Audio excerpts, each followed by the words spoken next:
Hello, everyone. A special Friday Night Oracle Live here with Dr. Jack. Jack, thank you for joining us tonight. This is going to be awesome. Very, very excited. Just to get started for you guys, we're just going to have Jack introduce himself. Jack, when did you decide to become a doctor, and how did you get invested in Tesla? Yeah, it's a bit of a fun story, maybe. Dr. Jack, and let's see, I started sort of entering social media on YouTube during the pandemic. I always kind of want to start a YouTube channel and kind of do some education and teaching and stuff that I really like to do. And, for the first time during the pandemic, I'm one of the partners in my practice and, decided to basically lay ourselves off or do a furlough. So I started a YouTube channel, and then I figured I'd focus it on health and wealth. And I actually did a few Tesla videos, but I don't suggest really people go hunt them down. They're not very good quality. And I did one on the Tesla bot. I thought that one was pretty good. But then I don't know, I wasn't, the more time, I think, all the Tesla bulls out there and people in the Tesla community know that the more time you spend researching Tesla, the more you want to talk to everyone about Tesla. And, my wife was just kind of getting annoyed because I always want to talk to her about Tesla. And so I was like, you know what? I hear, Twitter is pretty popular. So I hop on there and just, found my home on there. Met wonderful people, Tim, you included on there, and really found the community on the Tesla Twitter community is just amazing. Oh, yeah. But I mean, kind of going back to answer your question, it was probably, 2014 or 15, maybe somewhere around there. And Tesla popped on my radar. It was a buddy of mine test drove a Tesla, and he asked me if I just want to go for a ride. I was like, yeah, I jumped in. And the minute I sat in the car, I mean, it was just aha moment, this light bulb moment of like, wow, all cars should be like this. This just kind of makes sense. The dash was just so clean, everything's on a screen and everything. And so, the next day I basically started researching Tesla more and more. And, I started seeing all this potential, but then, I mean, I'm just a doctor. What do I know? Right. I mean, I'm just burying my head doing medicine all the time. And I started coming to my own conclusion that this is like, I watched Amazon come up too. And I didn't really invest in the stock market at all, other than like a 401k. And even that, I had like my best friend kind of set that up for me, who knows more about it. He's just like, yeah, I'll pick a few funds for you, and we'll put it all on that stuff. And so I didn't, totally stock market, investing, kind of naive in that regards. And so started basically doing my research, and there was another buddy, he kind of dabbled in the market, and I would talk to him, I'm like, hey, what do you think of Tesla? He was like, Tesla? He's like, it's great to short it. And I was like, oh, what's shorting? And then he explains it to me, and I was like, oh, well, that's not quite what I had in mind. And I'm actually thinking about investing. He's like, why would you ever do that? That's just a silly move, And I was like, okay. I remember then, like a couple years later, now it's like 2016, I kept following Tesla, and or around that time frame. And I was like, you know what? I don't believe him anymore. I met up with him again. He told me the same thing. I was just like, I have this gut feeling about this company. And I decided, put a little chunk of money into it through a Roth IRA type account. And then basically just from there, I started hopping on, like, watching all the typical YouTubers at that time, right? I mean, you had like Dave Lee, Rob Maurer from Daily, Tesla Daily, Stephen Mark Ryan, and his, constant kind of blunt approach to things. And, slowly I started, finding my people, if you will, online. And I mean, these were intelligent people that were researching, the company as much as I was, and they've been doing it much longer than me. And so they were kind of, preaching what I was feeling kind of in my gut, but I couldn't find anyone locally to really kind of, I don't know, agree with me in what I was seeing. Because at the same, again, I mean, kind of stayed in my lane, being a doctor. And I mean, what do I know about the stock market and a company like this? But I mean, all lights were just pointing towards green. And so then, I mean, it was hard at first. I remember, I think I bought in at that time pre 5-to-1 split, and it was about 347, I think, that I bought in at Nice. a good chunk, and then it tanked all the way to like I think 147. And I Oof. remember looking at my wife and being like, well, I said we might lose it all. And I mean, whenever I look at investments, one of the first things I look at is the person that I invest in and the mission and, what exactly is it going to accomplish, so that, like all investments, there's a certain level of risk. I mean, you could do a calculated risk, but there's risk involved regardless. And so I, felt, I don't want to say I felt comfortable, but I believed in Elon. I believed in the mission to the point that I felt like this was worth, my hard-earned money to take a risk on. And so I was like, well, I could sell or I could just let it ride. I was like, thank God I didn't sell, right? And Oh yeah. I think shortly thereafter, like about a year after I said that, I looked again and it shot, way up. And then I just started sinking every penny into it. And it's and then just kept doing my research every single day. And I mean, I'm about as all in as you could be into Tesla stock at this point. And I mean, aside from my 401k, but even that, I just found out I didn't know. And again, pure ignorance, that I could open like a brokerage link through my 401k. And Oh nice. so now I'm like moving all that in there as well. And so anyway, that's pretty much my journey. And Nice. and here we are today, basically. So.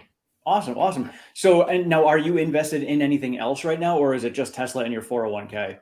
Yeah, I mean, as far as stock goes, like just individual stock, it's pretty much 100% Tesla. I think I have like 200 shares of Palantir.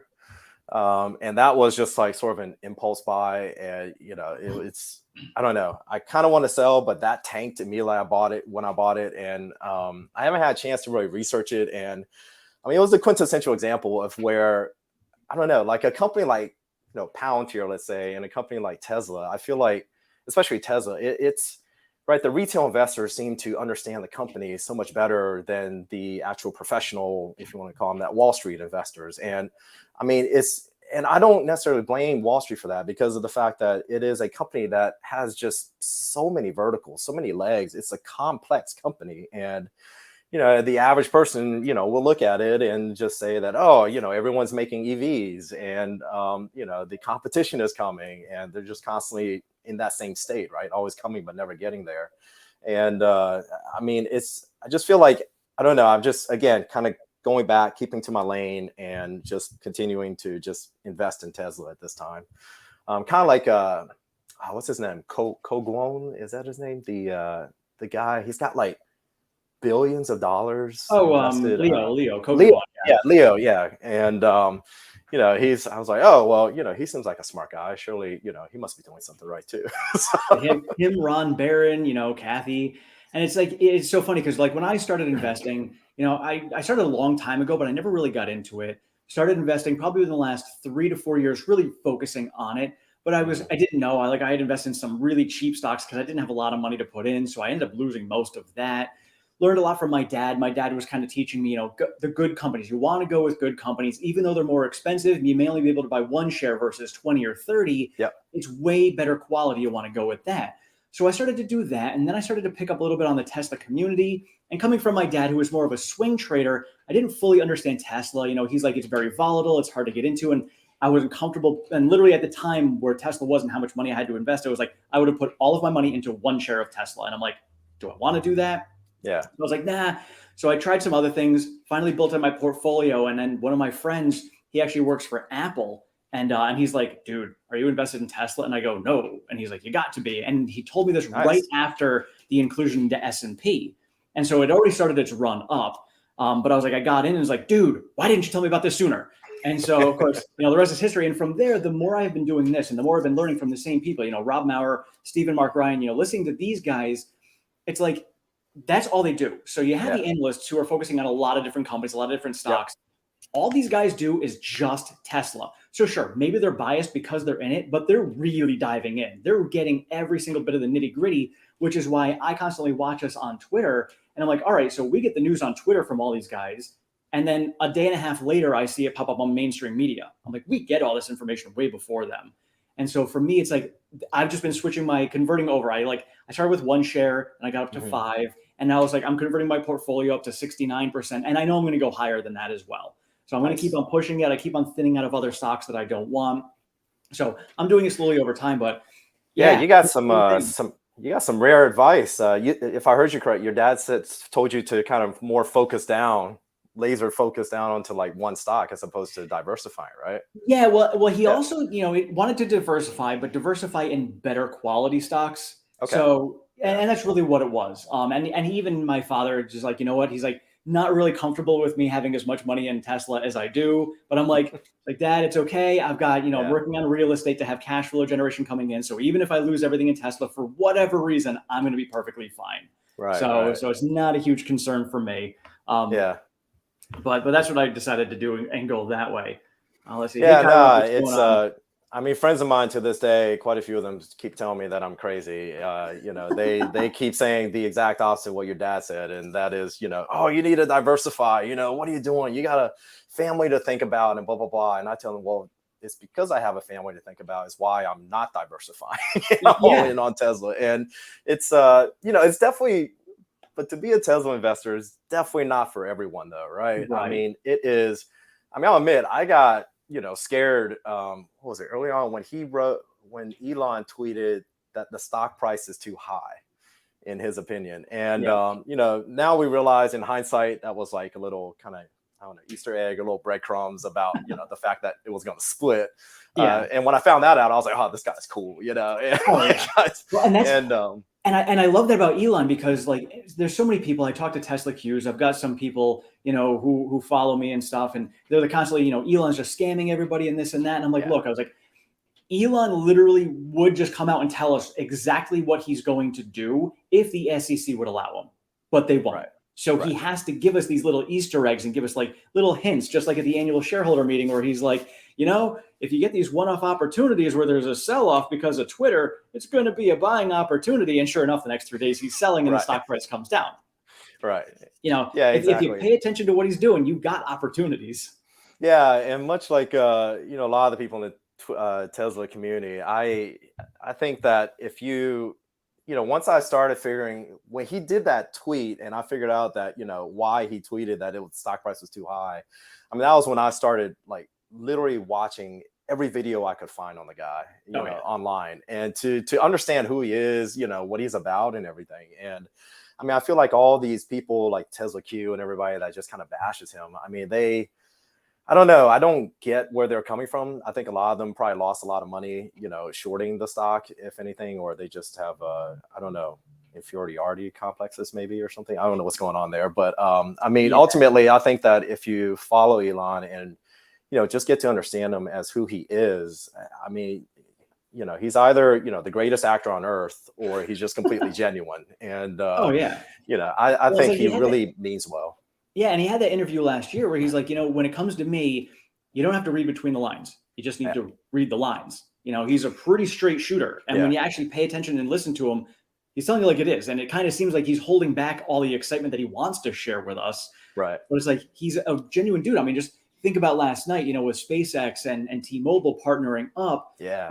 Their whole mission is let's do everything we can to make humanity survive stronger in the future. I was like, how could you hate a guy who wants to do this? Like, and even if whatever. So yes, he's going to profit off of this. Of course he is, because he's trying to help humanity get better. So yes, he's going to succeed. He's going to profit off of it, but so can the rest of us. Why can't we both win? Like that's my beef is like, everybody just thinks that, he's like all of the other typical corporate CEOs out there who are just trying to scam us for whatever. It's like, he doesn't like the government. He doesn't. He would rather not have the government if need be. It's like that's not who he is. Yeah, I get the feeling. And one of the examples, if you just you could kind of see, like, I got the feeling from watching the whole T-Mobile thing yesterday that the excitement of the crowd that was there, I felt like he was expecting a little bit more. And in regards to, and I think that's why at one point he was just like, he's like, no, you don't. He's like, this is going to like save lives, and people get stuck in the forest, and how many people die when they get lost, and like you could see his excitement was superseding the crowds, and and I think a lot of people were just expecting him to say something else, but I thought that what he said was amazing. I mean, to have coverage on the entire earth, and I mean, because yeah, I don't know statistically what the numbers are, but I mean, plenty of people get lost and die of hypothermia and everything else every single year, and all terrible kinds of horrible things happen. So I mean, that was huge, and I think awesome news that he dropped yesterday. Oh yeah, and it's like, he says these things, and just like we were talking about the other day, it's so hard for the human brain to just really absorb and understand what the magnitude is of what is actually going to be transpiring in the future. If you go back, you go to 1980. I was born in 79, and it's like, you go back then, and people, if somebody brought up the internet to you, you'd be like, what? That means nothing to me. I don't know what the internet is. I couldn't even fathom what it could do. So when you're getting into a place where we're getting into with disruption right now, and you have a disruptive technology that's coming out, you truly don't know what's going to happen, because once we do open up that can of worms, anything is possible. Who knows what companies, looking at the FANG stocks right now, none of the FANG stocks existed 25 years ago. Yep. I mean, Apple did in a very small form, but it's like none of them existed. All of them exist now because of the internet. So who knows what's going to happen in 15 years from now when, robotaxis are out there, we have AI. Who knows what companies AI is going to bring to the forefront? Yeah. This is a whole new spectrum that we're going into that it's just hard for the brain to comprehend. Yeah, and you and I talked the other night a little bit about it. I mean, it's just we live in an age of exponentials. We live in an age where artificial intelligence, neural net, and everything, the computational power of everything that's out there of research, and things are going to be researched and come to market a lot faster, and everything else, like say vaccines and things like that. And I like to do a lot of reading, hence, the bookshelf behind me.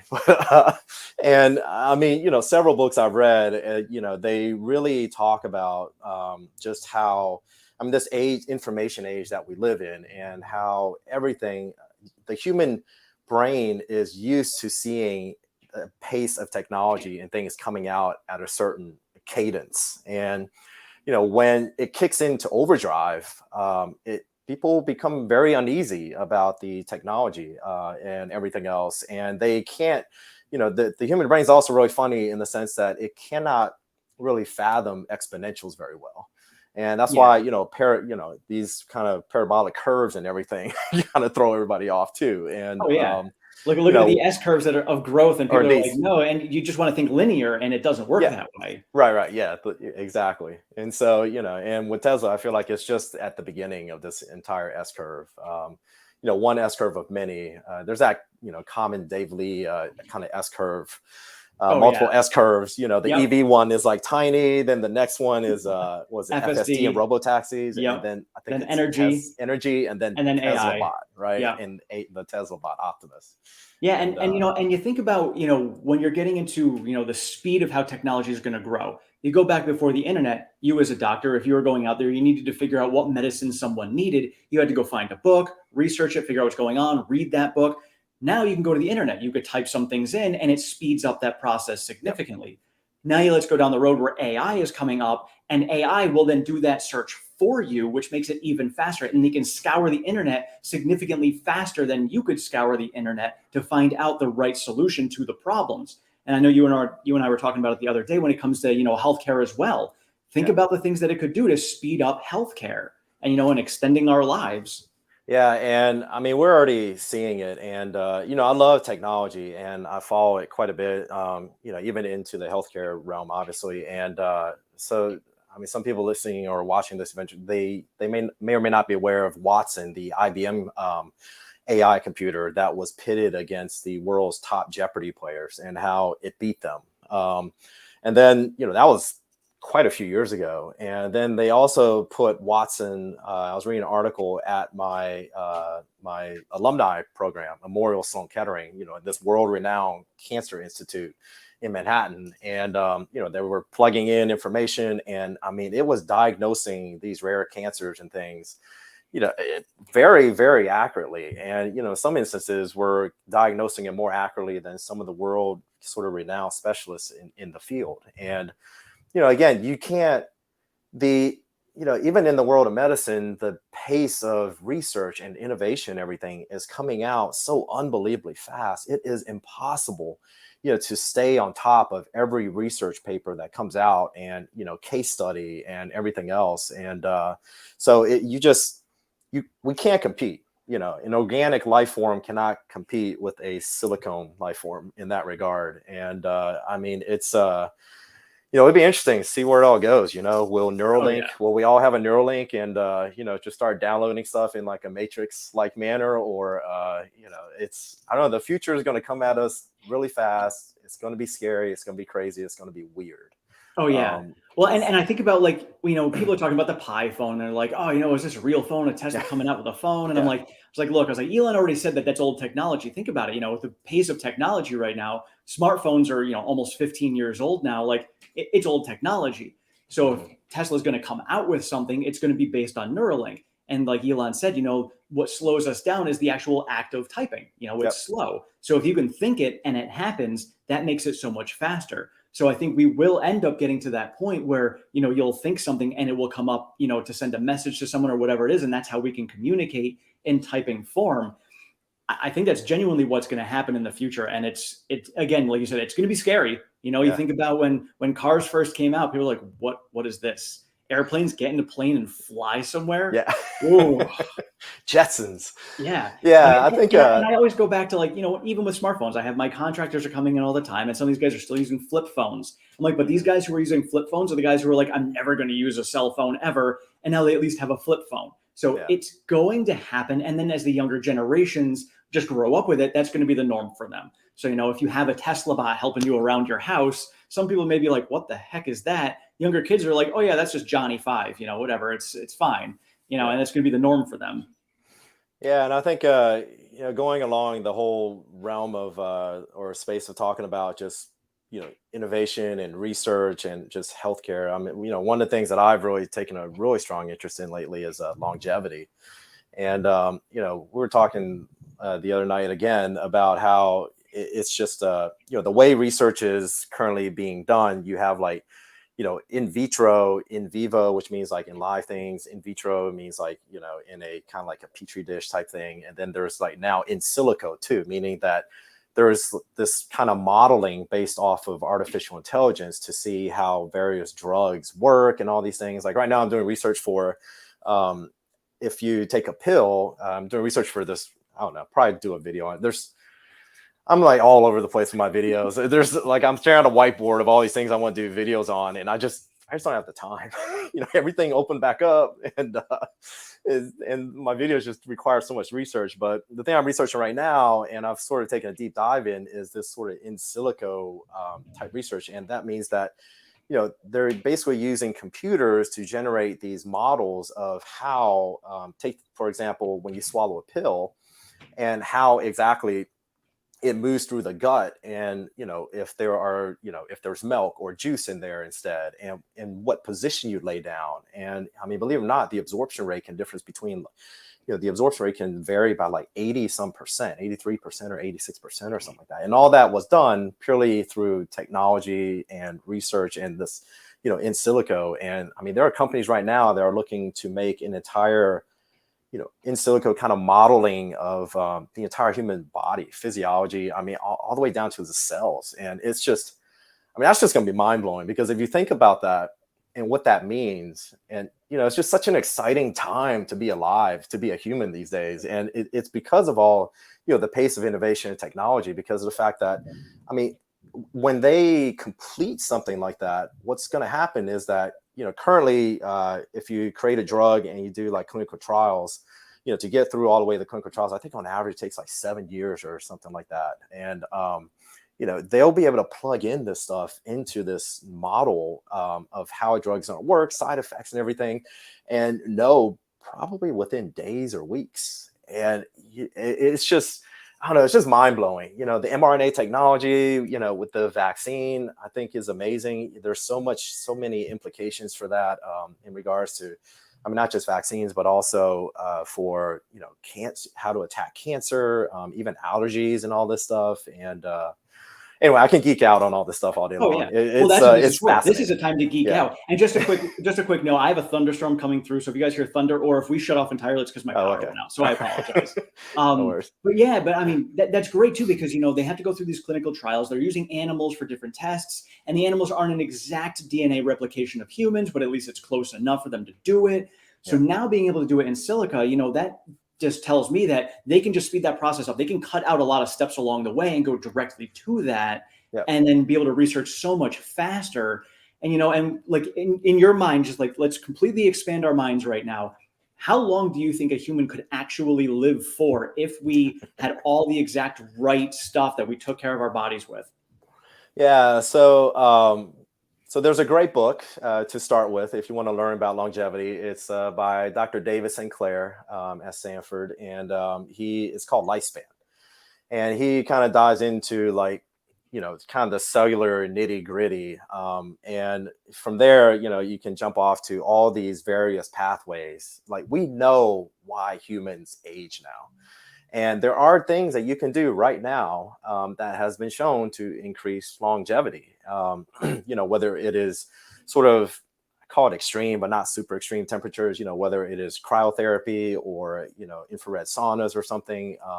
In Israel, they showed that if you get into a hyperbaric oxygen chamber, the telomeres, which is like the wrapping of all your chromosomes, you know, the ends of them, they kind of like a little shoe aglet kind of unwind over time, and they get shorter and shorter. They found that actually, if you get into a hyperbaric oxygen chamber, that can actually, you know, result in, you know, reversing that whole process, if you will.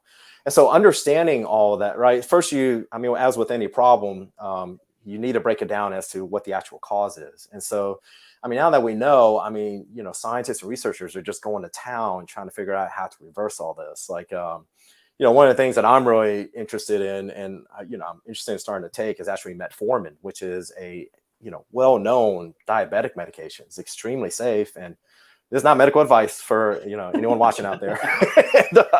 But you know, I mean, metformin creates this sort of cellular survival of the fittest, which intermittent fasting is very good for as well. So intermittent fasting will get rid of these cells called senescent or zombie cells. And these are cells that something happened with their replication at some point, and over time, their replication, you know, mutation or something happened, you know, environmental damage or something, and it keeps replicating, but the cell just doesn't work very well. But it still utilizes a lot of your body's resources. And that's another, you know, reason why, as we get older, you know, especially near your late 30s, early 40s, like, we start developing, you know, arthritis and inflammation, and your cells don't regenerate anymore.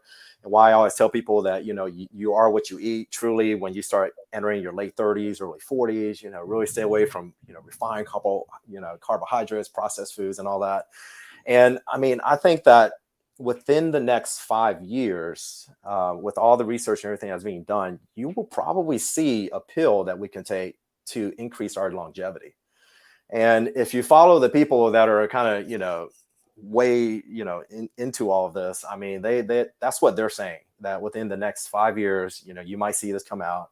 And there are things now that you can do as well. And I mean, humans, we could live to be hundreds of years old, but not in a hundreds of year old body, but actually in your, say, 20-something-year-old body. But you would be hundreds of, you know, years of chronological age, but you would not be hundreds of years old in biological age. And it's, I don't know, it's exciting, man. I mean, it really is. And, well, and thinking, you know, and of course, now here we'll take this right over to Tesla and think, hey, I'm building generational wealth for my son. So I want to be around as long as possible to build this around as long as possible. And my intention is to pass it along to him, but I would also love to be able to enjoy it myself. Mhm. So looking at the growth trend of Tesla, now all of a sudden I can enjoy it as well, still continue to build it, you know, and I know that it's going to be better for, you know, people in the, you know, earlier on. So when they start doing these things at a younger age, it'll be better for them. But even if I could live to 120, 130, 140, that's significant. And well, you think even at my age right now at 42, I could still be able to get to that point? I mean, I'm totally open with it. I would love that, because now you think about it, if you can do these things, now I'm invested longer. So obviously we say, time in the market always beats timing the market. Yeah. And if you can extend your time in the market by 100 years plus, that's insane. Think about what Warren Buffett has done. Now all of a sudden, let's triple that. Let's triple the amount of time that's in there.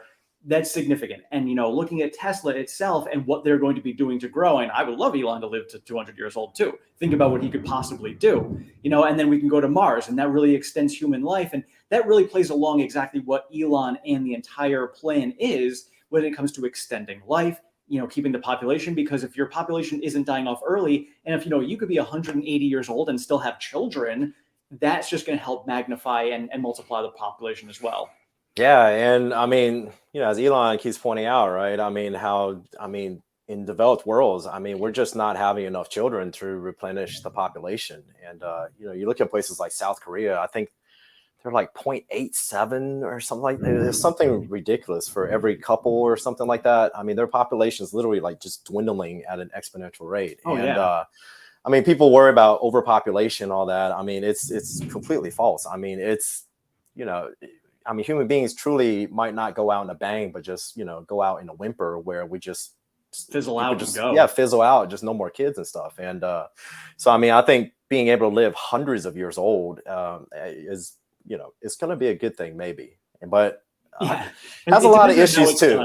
It has a lot of issues too. As Elon pointed out, that there needs to be kind of a changing of the guard of the leadership of countries and the people that are in power. And that normally comes with age. People just kind of age out. And now, but then if you have people that are living hundreds of years old, I don't know, society I could not handle some of our Congress members being there for 100 something years. It's could you imagine, Dan O'Dowd being around for hundreds of years old, like, doing all this fun stuff, like sweet mother. Oh no. Oh gosh. Had to throw that in there because I think today was the final deadline for him to get all that information to. Well, he did. Lawyers, Dan O'Dowd said he said he wasn't going to do it. He said he was not. He did. Yeah. He doubled down and said, "No way, I am going to fight this." So Tesla's going to go to work legally and shut him down. And actually, somebody earlier today in my comments said, he's actually been going over and just flagging all of his videos as false information. Oh. So you know what? I was like, that's a great idea. So if you guys are on here, I would highly recommend that. I'm going to start doing it myself. Because it's false. He is falsifying things. We know for a fact that he has ulterior motives. He is in with other companies. He has no product to prove that it is good. And we already know about the crash with the BMW over in Germany that happened recently that killed someone and injured 8 others. So, and it's obviously not to say that Tesla's perfect. We know they're not, but, they're not what Dan is making them out to be. As a matter of fact, if anything, Dan's stuff is what he is saying Tesla is. So do you know that crash that happened, was there sort of autonomous driving? That I don't know.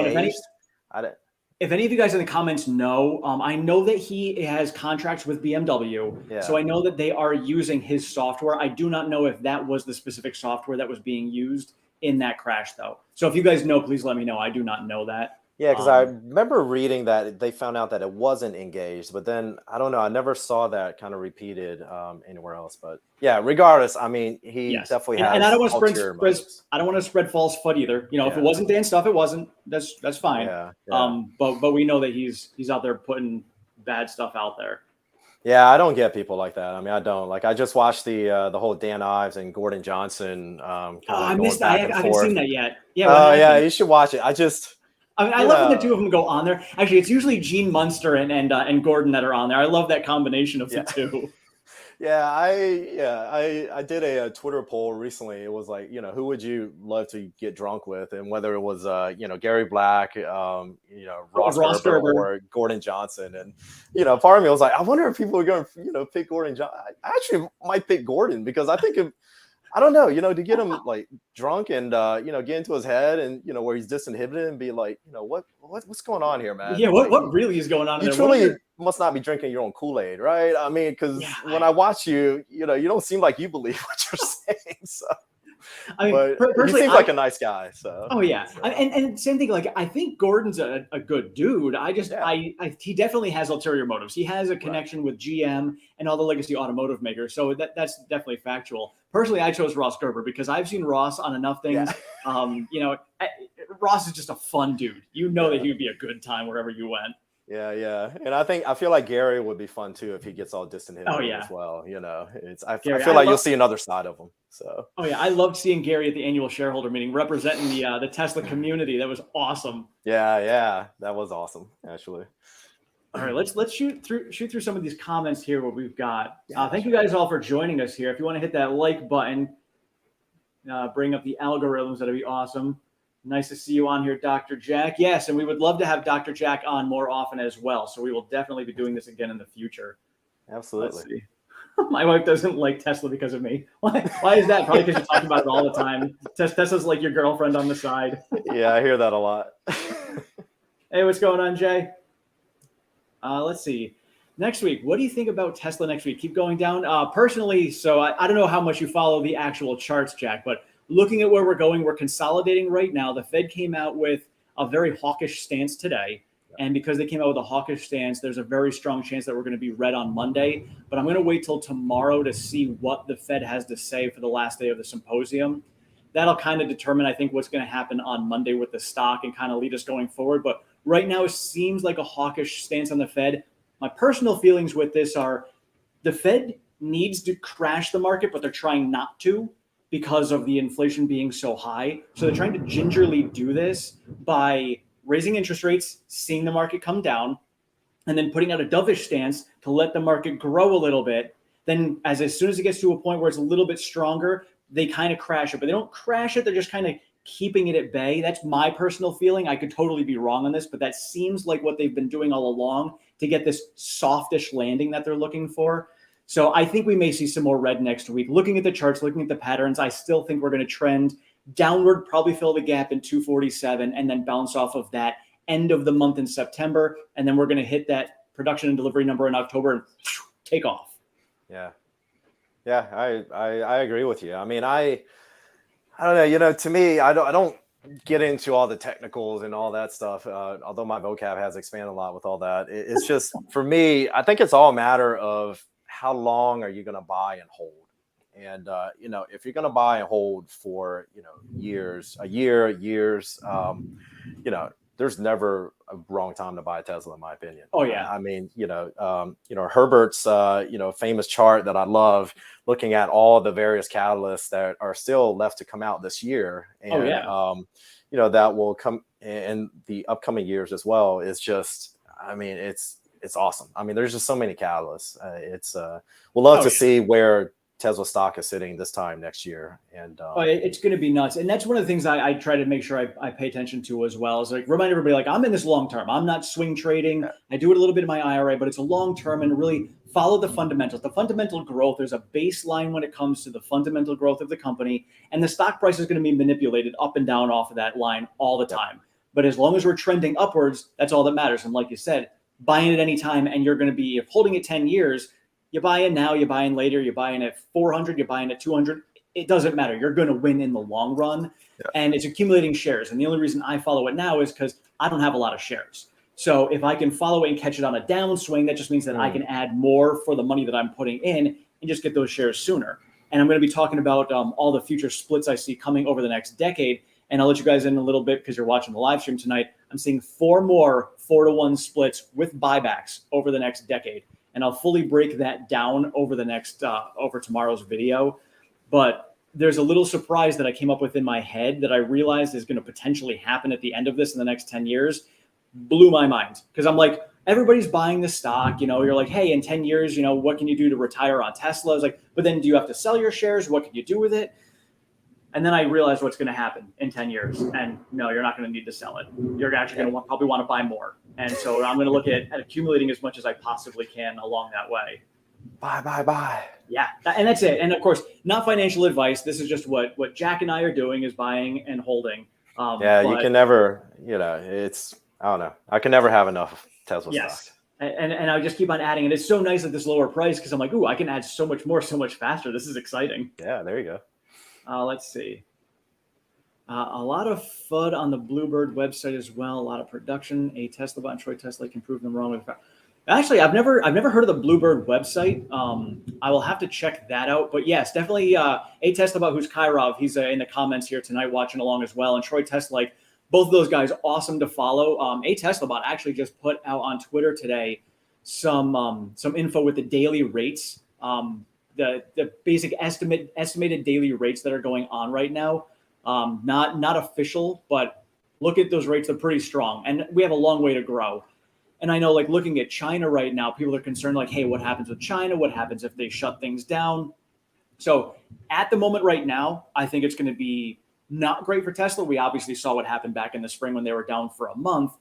But looking at the fact that we already now have, Austin and Berlin ramping up faster, we know we're going to get at least one, if not two more factory announcements at the end of this year. So China is an issue, but I think by the time anything negative really happens there, we'll have enough other factories up and running to hold us steady. Let's see. Oh, there. He used to talk about it too much and gave up. Yeah, the wife is like, all right, you just go find some friends to talk about that with. So I'm curious, Tim. I mean, your opinion. What do you think would be the next huge catalyst for Tesla? What do you? Next huge catalyst. Yeah. Production and delivery numbers are going to be the next big catalyst that comes out, unless we get the credit rating upgrade. So I think fundamentally, for the stock price itself, the credit rating is going to be the big one. Yeah. Because at that point, there's a lot of institutions right now sitting on the sideline who are just waiting for that to happen. Because there's some institutions who, by their own bylaws or whatever it is, cannot invest into any companies that have a junk rating. So it's like literally they're sitting there. Like we already know that there's some on the sidelines that are like, we want to invest in Tesla, but we can't get there until the S&P says go ahead. So as soon as they do, they're going to dump money in. Yeah, so I'm sure Boomer Mama, right? Tesla Boomer Mama, Alexandra. Oh, yeah. I mean, I was watching one of her charts on an interview with Herbert. She listed how I think it was only 30 ETF funds out of 297 currently have Tesla holding within their holdings. And and she was breaking it down how they're likely quite a bit of them are restricted just because of the kind of junk rating, if you will. And yeah, and thinking about and Gary Black has posted it himself. It's I think at this point right now, and I don't know the updated numbers, it was like 55% of Tesla is owned by institutions. Yeah. Whereas you look like an Apple, which is like 79 or 80%. And I'm like, you think about that, and it's not like when these institutions come in to buy, retail is going to sell to the institutions. No, that's just extra buyers that are coming in on top of the retail investors that are already here. That's just going to drive the stock price so much higher. Now, with that said, you're going to have the stock price go higher, and it's going to stabilize as well. So you won't get these wild swings. So the beta should come down at that point, which might entice more retail investors to get in because now it's not as volatile. Because a lot of people don't get into Tesla because it's so volatile. So we'll see how it goes. Let's see what else we've got here. Fed reinstated that they would keep rates higher, keep raising them for some time. Yeah. Well, so they gave us the wink, wink, nod, nod yesterday that they're going to do a 50 basis point in September, 25 in November and December, and then potentially pause next year. Obviously, anything can change. But then Jerome Powell came out today with a more hawkish stance because it's really just fighting inflation. They need to get inflation down. We're not there yet. Yes, we've seen one tick down last month. That's awesome. We still have a long way to go. So they need to maintain this hawkish stance until we truly get the rates coming down. And then at that point, they can turn. But you got to remember that if, we got to look at core inflation, you got to go month to month. Because if you go year over year, we're getting to a point right now where last year was high inflation. So year over year is not going to look as bad. So you look at your monthly growth, and PCE came out today, and that was the lowest it's been since last October. So again, we're getting data points that are coming in, pointing us going in the right direction. We just need to see these more consistently come out. And I think the more we get that consistently come out that way, then the more we're going to see a more dovish Fed come out and kind of see this turnaround again. Let's see. It's not next Monday or next week. It's about 2 or 3 years from now. No doubt there'll be X factors coming to play. I would not foresee. Yeah, there's a lot of things out there that we don't even know. Think about it. If you go back to 2018, when Tesla was coming out with their Model 3, Optimus wasn't even on the radar. There's so many things that come up as they're going. You know, Elon was talking about robotaxis and FSD, which obviously, you know, got pushed off, and Tesla Q beats us up for that all the time. Like, we thought it was going to be here by now. Whatever. So it's coming. You know, it's just obviously, and Elon has said it himself, it's a challenge that was a little bit different. But if you look at his production forecasts, they've been spot on or beating every one of them. So straight numbers, Elon knows stats and numbers. He can predict those. He can control those. FSD was a little bit different. So, you know, thinking about the same thing, there's going to be a lot of things that pop up over the next few years that, you know, maybe this light bulb goes off in Elon's head is like, hey, we're going in this direction. What else can we do? Ooh, this is a great idea. Stuff you didn't even know existed yet. Yeah. Did you see, what was it? Jeffries and UBS took that tour of Giga Berlin, and they were so impressed that they, you know, raised their price targets. And I mean, across the board for like, I don't know. They said, I mean, what blew my mind was that they foresaw Giga Berlin being more profitable than Shanghai. Yep. And that's mind blowing. So the reason behind that is because, well, they just released, and I don't know if any of you guys saw it, they just released a rear wheel drive Model Y over in Berlin. And when you think about the fact, the profitability comes down to the fact that the costs for all the vehicles being made in Berlin are the same costs as Shanghai. But Berlin is not making the Model 3. They have higher profit margins on all the Model Ys that they're producing. So the vehicles and profit margins coming out of Berlin will automatically be higher. Obviously, the run rate is significantly lower right now, but when they get to the same pace in the future, Berlin will be significantly more profitable. And thinking about, and Austin's going to be the same way. We don't know what the profit margins on the Cybertruck are going to be. I would assume that the profit margins on the Cybertruck are going to be similar to the profit margins on probably a Model X. Probably not the Model S, but probably the Model X. I would imagine they're going to be similar to that. So just looking at the profitability coming out of Austin is going to be the same way. And then who knows where Optimus is going to get built. I would imagine Austin is going to be the birthplace of Optimus as well. Let me see. You can't say. Yeah, you can send it over to my Twitter. Go ahead.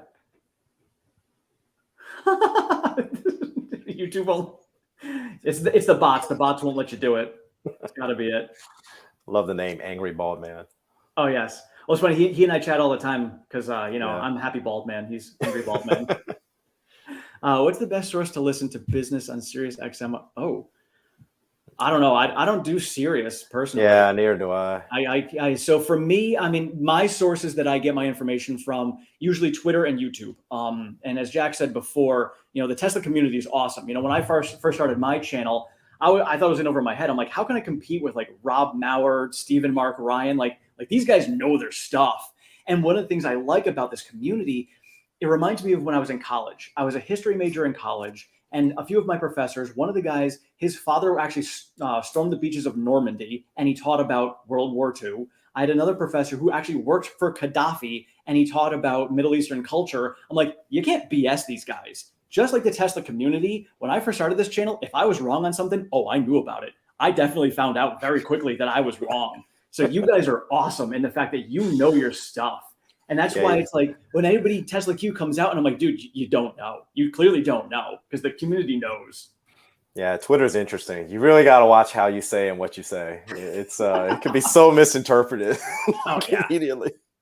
Oh yeah, it's you know, it's just like, you know, you get a text message or an email from someone, you know, there's no emotion and context behind it. So, you know, you gotta be careful. Let me see. Oh, a Tesla bot. Oh, Rob. Yeah, I know he was going to post that tonight.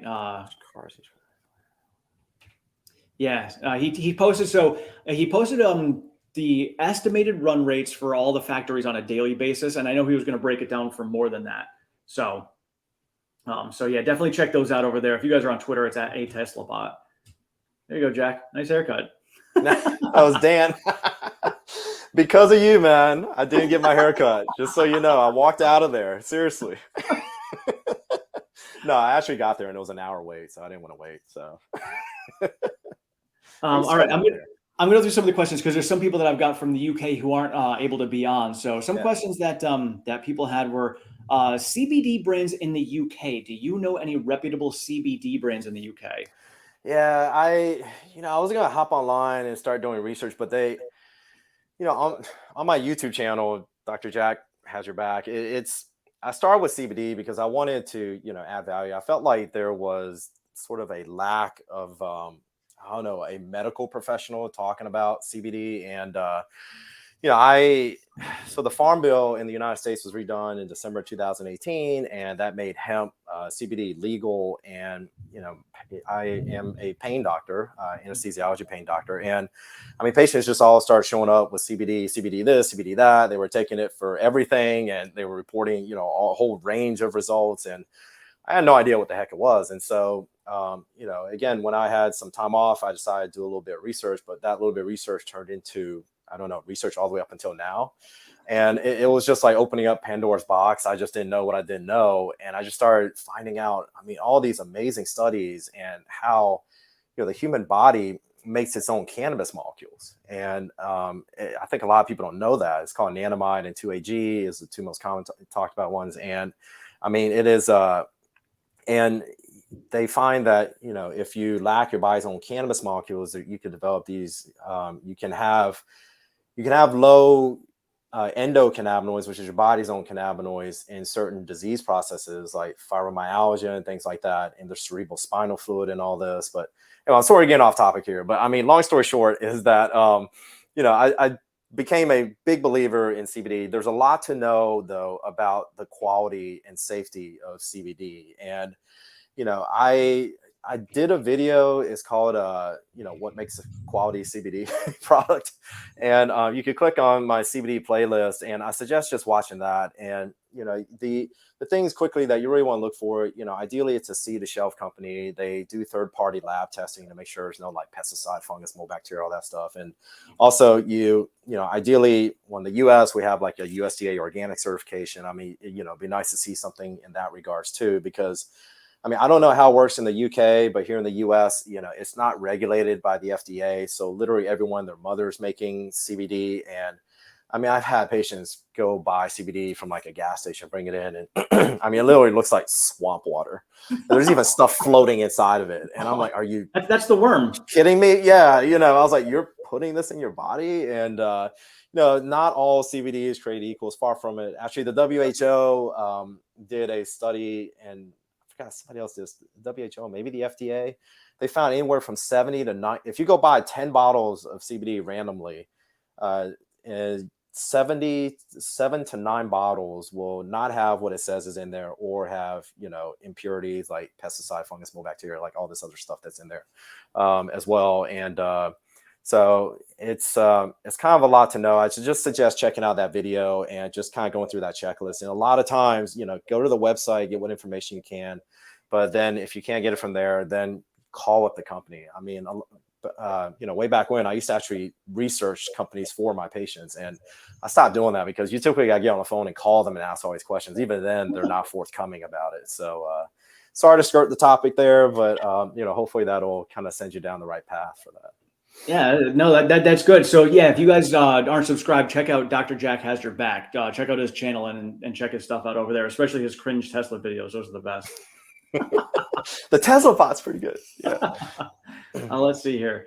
Jay Gonzalez, Jack, if there was no Tesla, what would your next all-in stock be? Ooh, that's a good one. Man, I don't know. I honestly, I mean, I can't find another company to be so passionate about. And if you look at what carried the market through this whole pandemic, I mean, it's the FANG stocks, right?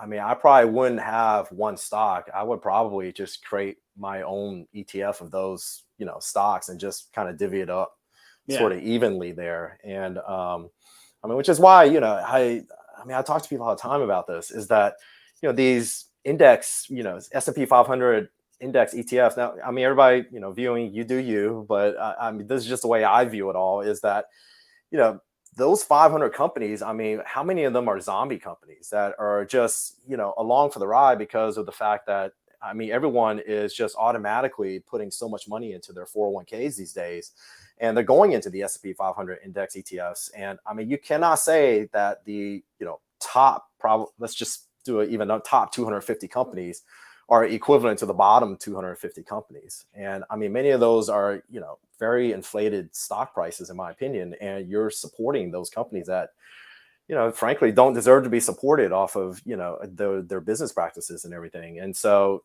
for me, I probably do that. I mean, I probably pick a handful of stocks and just disperse it that way. Yeah, and honestly, yeah, I mean that's a great point because you do that, and to me, it's sort of like my tax dollars. My tax dollars aren't all being spent on things that I totally agree with. So if I got to pick and choose what my tax dollars were going to, things would be a lot different, and I'm sure you guys would agree. Let's see. I don't know, Jack. Do you do this? What are your estimates for Q3 and Q4 in terms of deliveries and stock price? No, I don't really do estimates for all that. I mean, there's so many people that do great estimates. I do have stock price guesses though. And I, just for fun, I consult, my most reliable thing, and that's my gut. And it's just, I just have a fun number. I say that by the end of 2022, stock price will be pre-split, would be, $2,022. End of 2023 would be $3,023. And 2024 will be $4,024. I might be off, by a little bit. Again, pre-split dollars, but I mean, I feel like when I look at all the various, analyst, like the retail analysts out there and people that just really break it down, people like the Tesla economists and, Warren Redlick, all these other people. I mean, I just feel like that's a good number. Although Warren Redlick is he's got these crazy valuations. Oh, yeah. I love it. I love hearing it. He's hyperbole. I love his hyperbole. And it's like, yeah, because like his bear thesis is like my base case. Right. So I'm like, hey, that's fine. I have no problems with being on the conservative side when he's running those numbers. And I hope we hit his numbers. I truly do.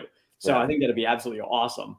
Yeah, but to me, it's just, I don't know. I don't focus so much on like these quarter by quarter movements. I mean, for me, it's just, are they on the trajectory to meet this nearly 50% growth year after year? And, as long as they're maintaining that, I don't really get into the weeds to the level that so many great, people in the Tesla community do. And mainly because they already do such a great job of it. So. Oh yeah. And it's so funny because, like following a Tesla bot and Troy Tesla, like I've got my own valuation model. I do my production forecasts, but I'm like, these guys are so accurate. Do I even need to anymore? I'm like, they're so spot on. Like, it's almost like mine are kind of pointless because they're right there on the money. Right. So I still like to do it because I like to see, hey, am I doing my own due diligence and research? Am I close to where they're at based upon the research I'm doing?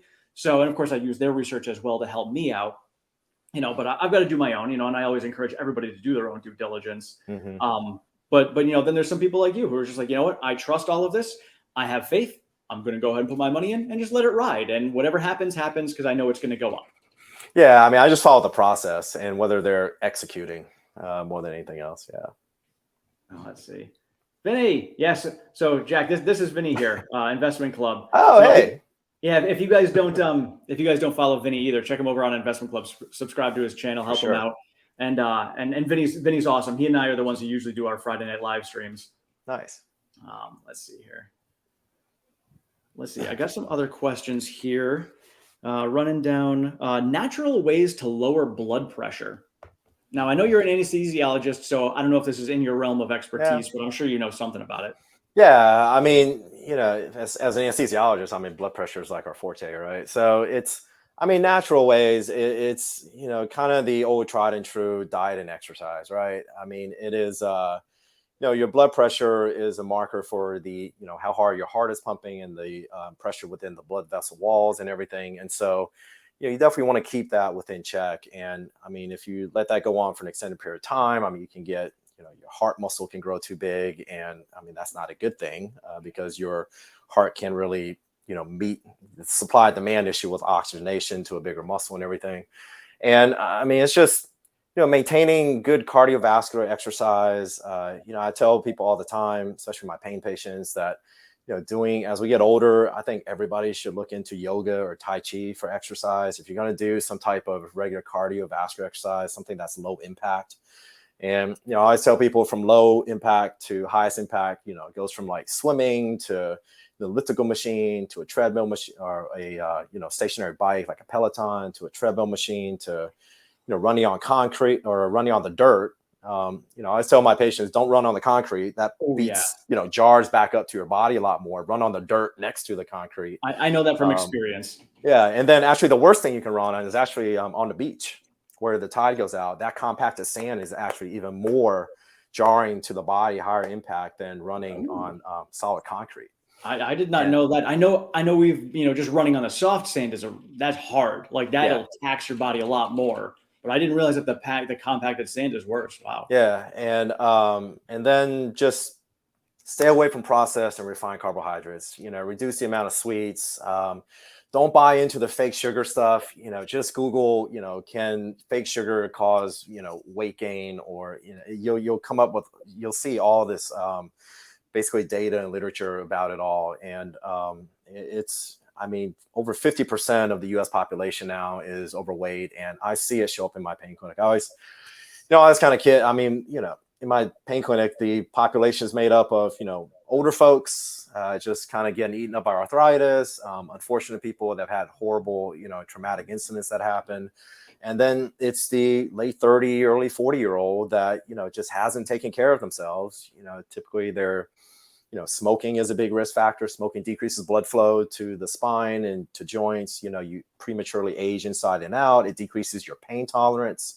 Points towards coping mechanism issues, perhaps, and all these things. And then also, it's weight. Weight's a big factor. Every pound over ideal body weight for your height, you multiply by anywhere from 4 to 6 to convert it into pounds of pressure that should be on your back, your hips, your knees. And again, when you're entering your late 30s, early 40s, and your cells stop regenerating that well, and arthritis starting to show up and things like that. And now you have, say an excess of like 500 pounds of pressure on these areas. It's not going to end well for you. Especially if you're in a, say like a very laborious job, or a very physical job, like construction or, carpentry or something like that. And I don't know, your lifestyle matters. And when you hit your late 30s, early 40s, you really need to start, treating your body like a temple, nourish it and don't poison it. Yeah, one of the things that I did, I got divorced at 31. And so I was like, all right, so I was like, I need to find my purpose. I need to figure out, hey, I need to prove to myself I can do this. So I got into, a lot more health and fitness. I always was into health and fitness, but then I did my races. And, I beat my body up pretty good over the 10 years, but I learned a lot about taking care of my own health. And that's really what it came down to. And I'm so glad I took my 30s to learn all of that. And I wish I had done it sooner. I'd lost over 30 pounds 6 times. So I learned a lot about that. Yeah. So for me, I went through a cycle. It was like every winter, every winter, I had a calendar that I wrote down in a book, tracking my workouts. October 20th, I stopped working out. January 20th of the next year, I started working out again. And I figured out my ex-wife's birthday was on October 20th. So we started partying. Mine's on November 8th, and then Thanksgiving, and then Christmas, and then New Year's. And then finally I'm in the new year. I'm like, okay, I'm tired of this. But over that time span, I wasn't moving. I was just eating a lot of food, and I would put on 30 pounds over the winter. And then I'd have to lose it all again by the spring. And I would, but I know that on my body was taxing as well. So I was like, how can I keep this off? How can I not do that anymore? So I taught myself, all right, I get to the winters, and it wasn't easy. So if you guys are trying to do this, it's not easy. So I pushed myself. I'm like, all right, I ended up getting to Thanksgiving before I stopped. I was like, okay, cool. So I made it from Thanksgiving to New Year's. So I only put on 15 pounds. Great. I lost that. And then every year afterwards, I just kept on doing better and better. And eventually I got to the point where I went through the whole winter, and in my mental state was work out harder and focus harder during those hard times. And then it came to the summertime, and I was able to actually enjoy more barbecues in the summer where I didn't before, because I was like, oh, I am more active now. I didn't put on the weight over the winter. My lifestyle changed. I became a lot happier, and the stress level came way down. So I highly recommend, like Jack said, focus on your health, because when you hit your late 30s and 40s, where I'm at now, your body's going to feel it. And just a few other things. I just want to comment real quick about diet. It's don't buy into the thing of, I really suggest people look into intermittent fasting. Be careful if you're diabetic, talk to your doctor, obviously, before doing all this. But, intermittent fasting, meaning like I skip breakfast every now and then or something like that. Give your body a break from food, because if you think about it, right, take it back to caveman times. When the cave woman woke up, there wasn't a refrigerator or food just sitting there like we have today. And your body has evolved in those scenarios where you would have to get up and go forage or hunt your food, and you wouldn't eat till a few hours later. And so, when you first wake up in the morning, you actually have these hormones being released to start breaking down energy from in the form of like glycogen from your liver. And that's why most people, when you wake up, you're not hungry. And yet, I still have patients of mine, that I tell them, yeah, don't eat breakfast. And they go tell their primary care doctor that, and they come back and they say, my primary care doctor's mad at you. I'm like, why? You told me not to eat breakfast. They tell me it's the most important meal of the day. I'm like, no, that's a very old process of thinking. That was started by the American food industry and who's selling. Just look at breakfast foods, right? It's basically dessert. Sugar. It's Yeah. pastries, Here's it's cookies, a bunch of mashed carbs, yeah. bagels, and all these things. And cereal. Oh my God, don't even get me started on cereal. And here's a giant bowl full of sugar. Enjoy. Yeah, right. And the milk has sugar, and it's just sugar, sugar, sugar, sugar. And the fact of the matter is that the American food industry has human chemistry figured out. They know how to make us get us hooked on food and how to make us dependent on it. And when I talk about intermittent fasting, I'm talking about like I eat dinner at 7 o'clock at night, let's say. I'll skip breakfast in the morning and then, start off, just try to go like 12 hours, without food, and then maybe go to 14. I can't go that much beyond 16 hours. I get pretty hypoglycemic and I kind of get a little jittery. But even if one thing that people don't understand is when it comes to intermittent fasting, sleep is part of that. Yes. So if you're sleeping for 8 hours, that's an 8-hour chunk. So it's not like you're going over the course of your entire day not eating. A good chunk of that is during sleep. Yeah. And once you do it a few times, I don't know, the brain fog, you just have more mental clarity. You have more energy. And it's, I'm a big fan. It's like last week was the end of my, like almost a 2-week kind of intermittent fast in the morning. And it felt good. You feel a little hungry, grab a handful of almonds or something like that. But, to eat, drink lots of water. Yeah, one of my secrets that I did over the last 10 years to get in the shape that I got into was get up in the morning and I drink a glass of water, and I would actually mix in a little bit of lemon juice, a little bit of cayenne pepper, and some Himalayan pink salt. So mix that together, drink that down in the morning, and then I go work out before eating. And I'd work out for a half hour, 45 minutes, sometimes an hour, depending on whatever the workout is. Get that in, and then my first meal after that, I would have my protein shake. And then about a half an hour later, after I'm done showering, then I eat breakfast.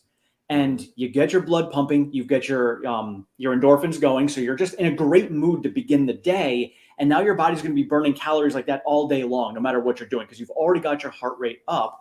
And then you're just feeding your body and your muscles after that. And you've got to think as food as fuel.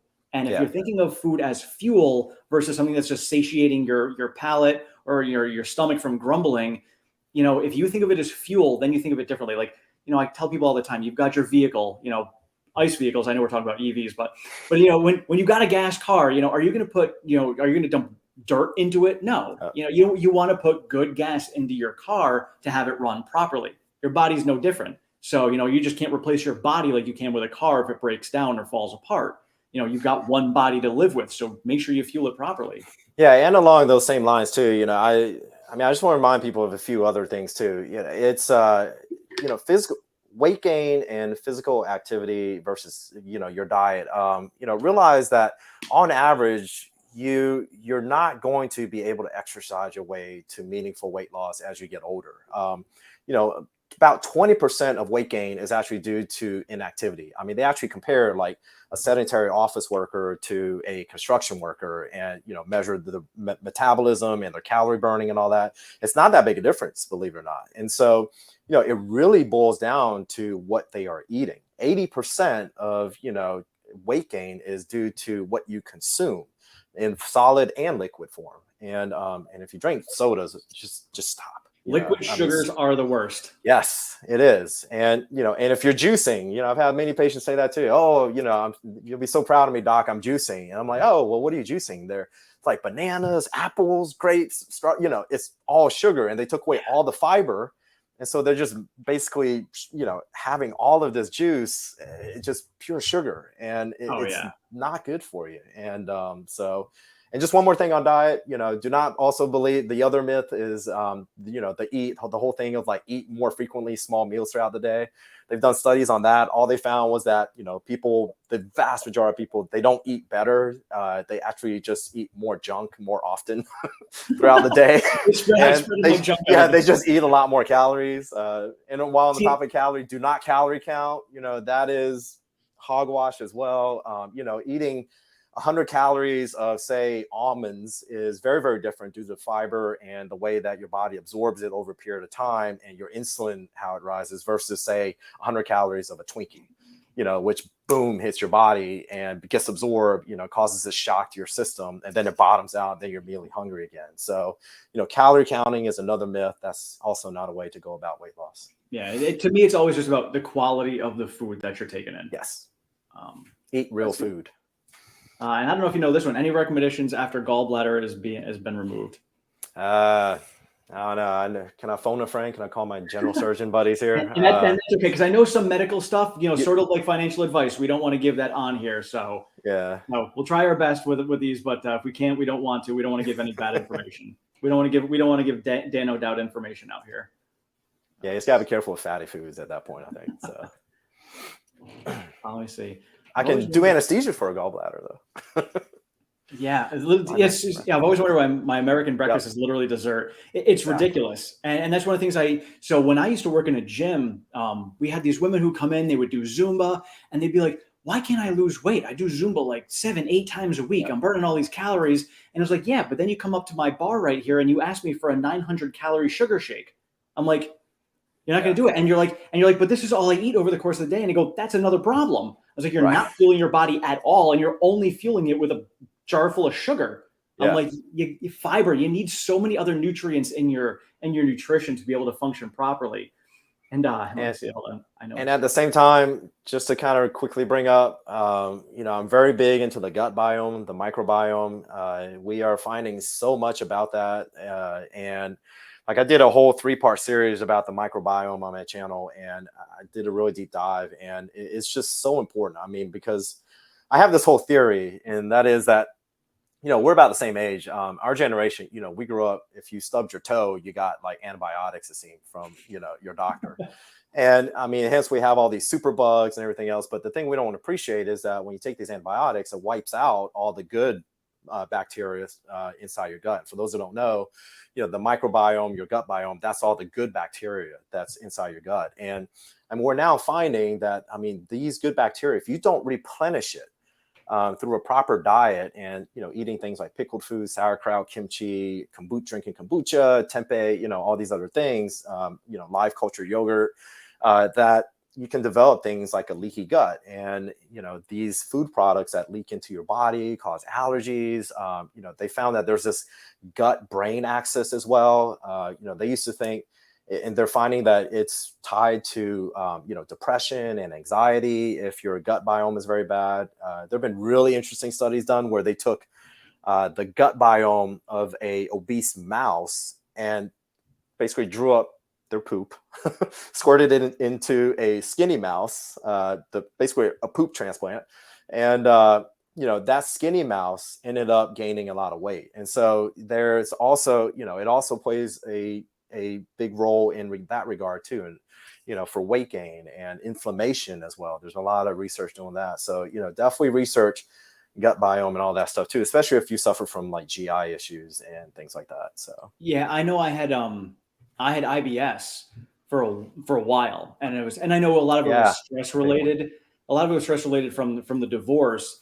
And being a Beachbody coach, I heard that Shakeology was good. And, you know, the ingredients to Shakeology, it's a lot of superfoods, a lot of good stuff that, like, it's like fits all the missing puzzle pieces of what your nutrition is missing.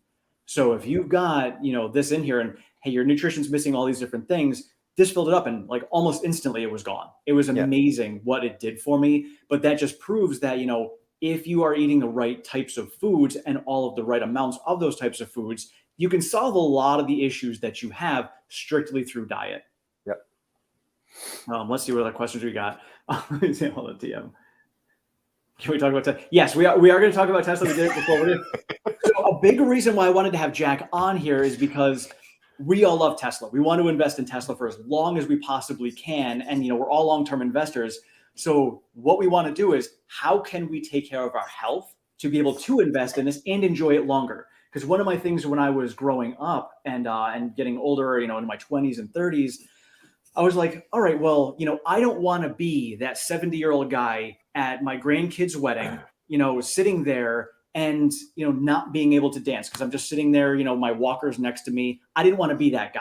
I want to be able to enjoy it, especially where we are in a culture right now where we work until we're 67 and then we die at 76. Awesome. I've got 9 awesome years to enjoy my life. Screw that. No, I want to be able to enjoy it for longer. And then the wealth part with Tesla means that I can retire earlier. So if I can retire or at least stop doing the job that I'm doing right now by the time I'm 45 and then extend my life by taking care of it with this stuff, my goodness, that means that I can really enjoy my life for longer than I actually worked, for someone else. And if I can live that dream, so that's a reason that we've got Jack on here tonight. We're going to talk about Tesla some more too, but that was a huge reason why we wanted to do this. Let's see.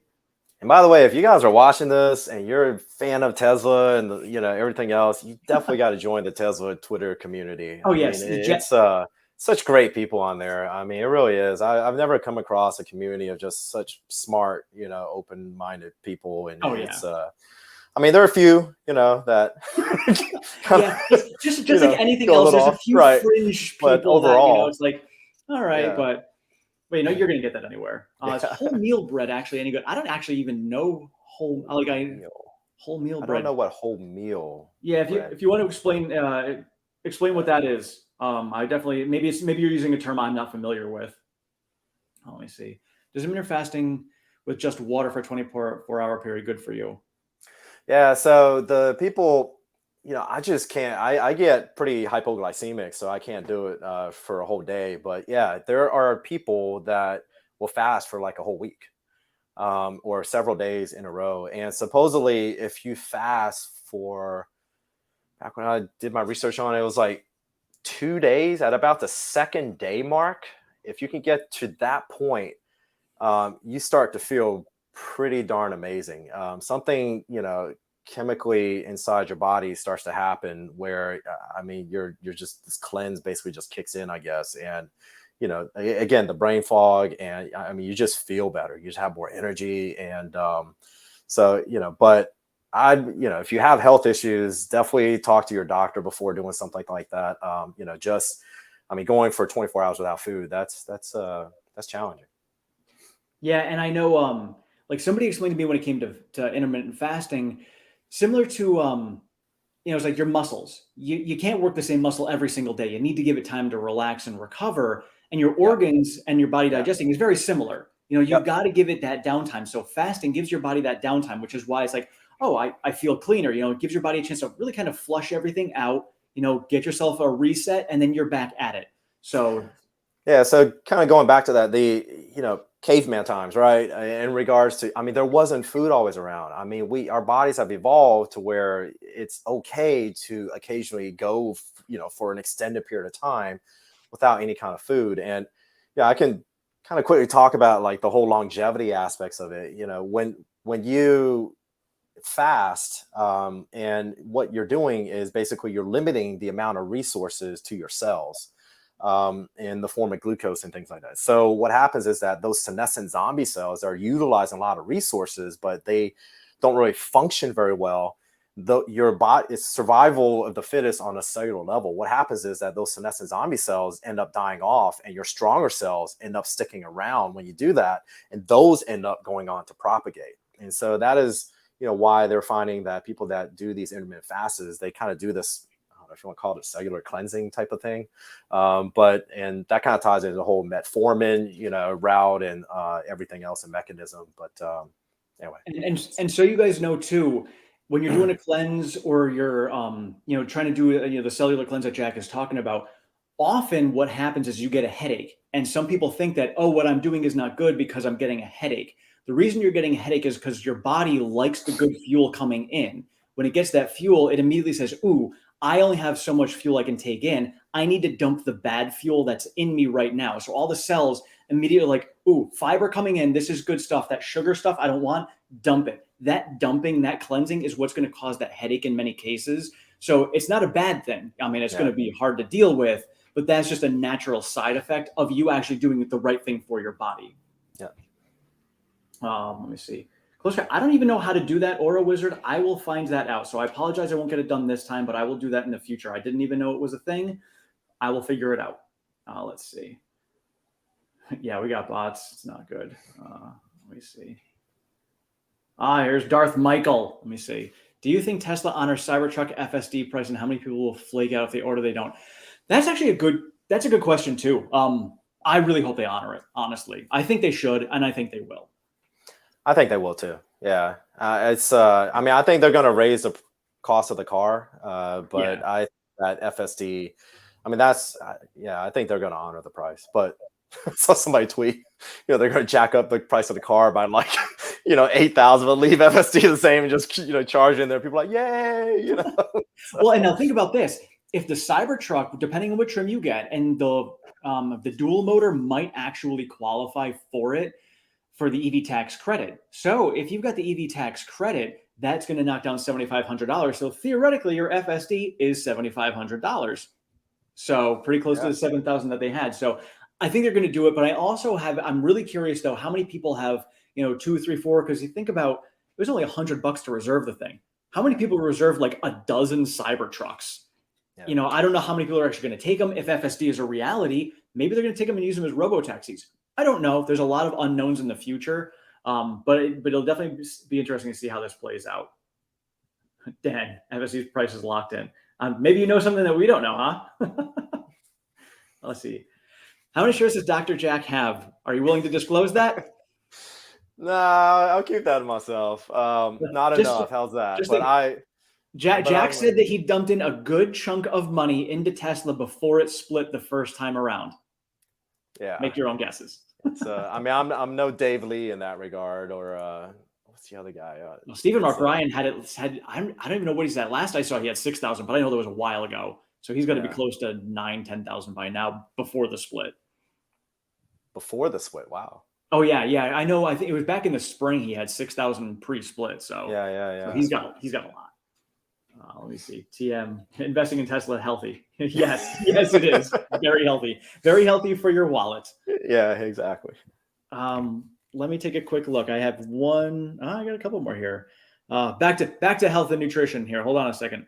I do want to talk Tesla bot though before we. Oh yeah, definitely. Yeah. Actually, let me see if anything in here, because some of these things I don't think you can answer. So I apologize. Some of you guys did send me questions. So I'll throw them at Dr. Jack here, but I don't know if he'll be able to answer all of them. Always perplexed regarding allergies, the hygiene hypothesis, biome, antibiotics, C-sections, no breastfeeding, genetics, mix of all, one mast cell. Yeah. So that's many questions in one. I mean, allergies is a very complex, tricky thing, and I mean, stay tuned. I know there's research being done with like mRNA technology, even CRISPR in regards to allergies and things like that. CRISPR being the gene, kind of splicing, which is amazing, by the way. We could talk about that too. But anyway, the allergies, as we talked about earlier, I mean, I think the gut biome, has a lot to do with it. If you have like a leaky gut and stuff like that, I think that, just a product of our environment and our diet, right? I mean, just plays a very large role as well. Allergies go through the roof. I'm just personal story. I've had horrible allergies. I took Zyrtec for like, 11 years. I did, even the allergy shots for like 7 years. And even when I stopped the shots, I still had allergies. And it wasn't until I actually started nourishing my gut biome and, for the first time, I'm off of Zyrtec. And I mean, I don't think that's a coincidence. So. No, and I got to say, when it comes to allergies, I noticed with myself, and I've never really had allergies. As I got older, it kind of came a little bit here and there. Hydration. Just hydrating myself properly allowed me to actually get rid of my allergies. And hydration, and I learned this the hard way with my racing, hydration doesn't just mean drink a lot of water. If you drink too much water, you're actually going to flush out a lot of the nutrients that your body needs. So, taking a look at the color of your urine is very important. If it's like the color of what they say, like a pale ale, if it's a light pale ale, that's good, because that means that you've got the nutrients in your body that you need and you're fine. If it's completely clear, that means you flushed all the nutrients out. And so hydration, drinking a lot of water actually might not be as good. It's probably going to be detrimental to your health. So, paying attention to what you put in. That's why in the morning I'll drink that water with the cayenne pepper and the Himalayan pink salt, because that salt is good. That's a good salt to have in your body. I know people have a negative connotation about what salt can do for you. Yes, a ton of salt, especially if it's like just the sodium in your food, that's not great. But if you're going to, season your own food with a little bit of pink salt, that's actually good for you. Let me see. What was it? Oh, actually, the next one's going to be perfect because this is going to lead us right into the Tesla bot. Do you think Tesla do you think Tesla is the strongest player on AI?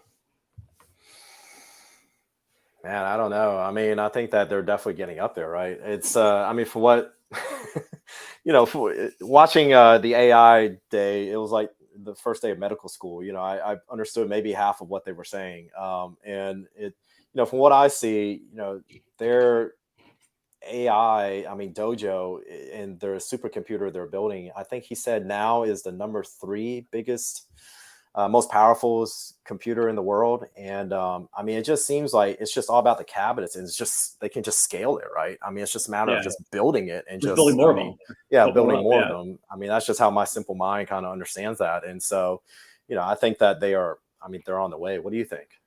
So I don't know enough about any other AI companies out there. This is actually one of the things that I do look at Tesla Q for, because they point out, hey, this company does this or this company does that. And there's robotaxis out there and it's stuff that I don't know about. So then I will do my due diligence and research to say, where are these companies at with AI as compared to Tesla? And I'm not nerdy enough in that field to really be able to dive in to know the minutia behind all of it to figure out the specifics.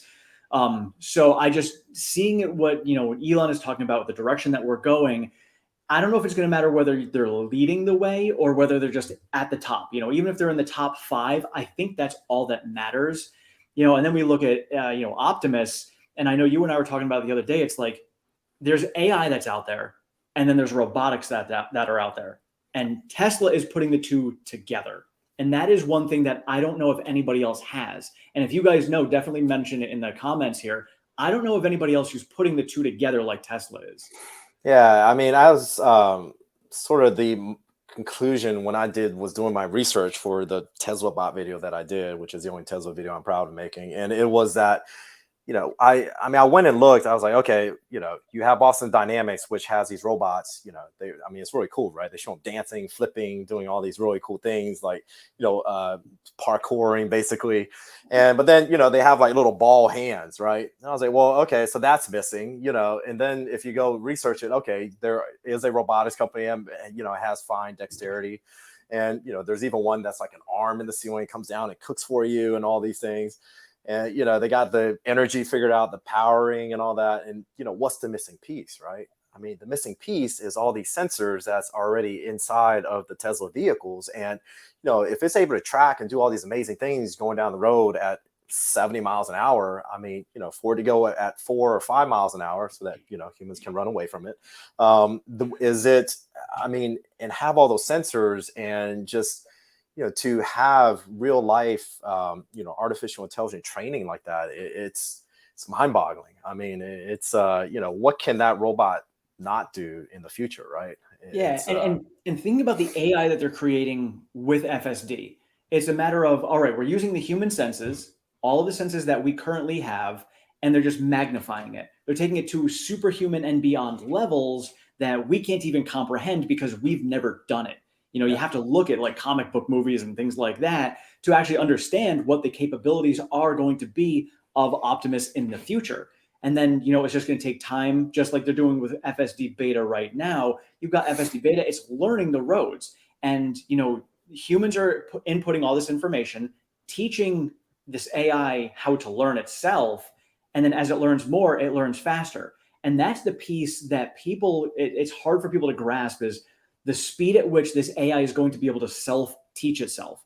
Yes. Self-learning is where, like we were talking before, where all of a sudden, you're out there trying to do some research, and this AI is going to go out there and be able to research and scour the internet way faster than we can.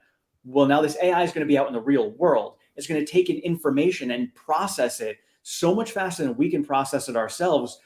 We won't be able to fathom the speed at which the processing is happening, which is why people don't understand it and they're afraid of it. Yep. Because, like getting into a vehicle that, yes, this vehicle is going to drive significantly safer than you are. It's not going to be texting and driving.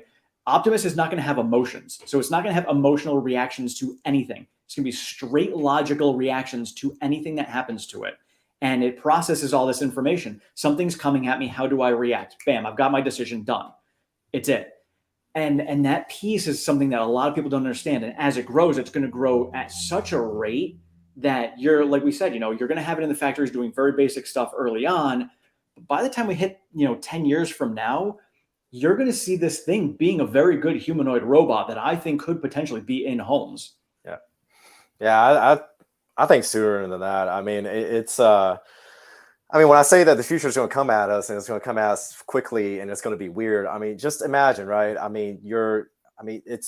feel like Tesla, the company and what they're doing in Elon, I mean, it's giving us humans time as well, on top of safety too, right? And we could even talk about, I mean, that's my biggest love of Tesla vehicles is their safety. And, we can get in the weeds about all that and how they're so unbelievably safe. And, but anyway, just imagine, I mean, you could wake up in the morning and, you could put your child inside your autonomous, fully autonomous driving vehicle with your Tesla bot and say, all right, take kid to school, and on the way back, we need some milk. And the car pulls into, your local grocery store, gets out and go get some milk, gets back in the car, and it all comes home. And the whole time you're at home doing whatever, it is that you're doing. I mean, this is going to be a reality one day. And I mean, to think about it, even to hear myself say it, it just sounds like Jetsons, like crazy, future. But I mean, that's where we're at in our species. So. Well, and then thinking about, as Elon said, we're going to have, these robots out there that are doing a lot of the jobs that humans, monotonous jobs, dangerous jobs, things like that. Optimus is going to take care of this. And so if we do get to a point where, maybe you do have, whatever that is, the income, standard income. Universal basic. Yes, universal basic income. If you, if you've got that coming in, so, all right, so whatever you need for finances are taken care of. Now you can go out and do whatever you want. So speaking of time, now you don't even have to go to work. So 40 plus hours a week of your life is back for you to do whatever you want with. I think that might be one of the hardest things that people have to fathom is think about people who retire and they're like, what do I do in retirement? A lot of people don't retire because they don't know what to do. They don't know what to do with themselves in retirement because they're just so used to working for 40 years. What do you do with your free time? And now people actually have that luxury of being able to do this because the jobs are getting done and you can go and do whatever you want. If you want to go be a professional tuba player, have at it. It doesn't matter. Yeah. So go live your life and do whatever you want to do. And, then if you want to go, like repopulate the world and have 25 babies, enjoy it, and you can spend time with all of them because you don't have to go to work even more.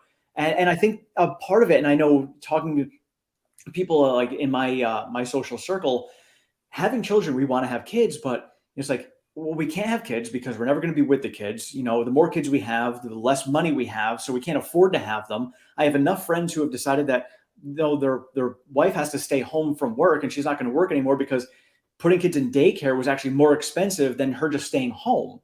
And so, you make all these decisions, but if you didn't have to make those decisions, you can feel free to have 12, 15 kids. You can compete with Elon to see how many kids you want to have. And Nick Cannon's catching up. I think Nick Cannon just had his 9th. So tough competition there. Yeah. And it's funny. I was talking to somebody the other day. In my family, from the stories that I've been told, my great grandfather was over in Poland, and he had, I think, 11 or 12 kids over there.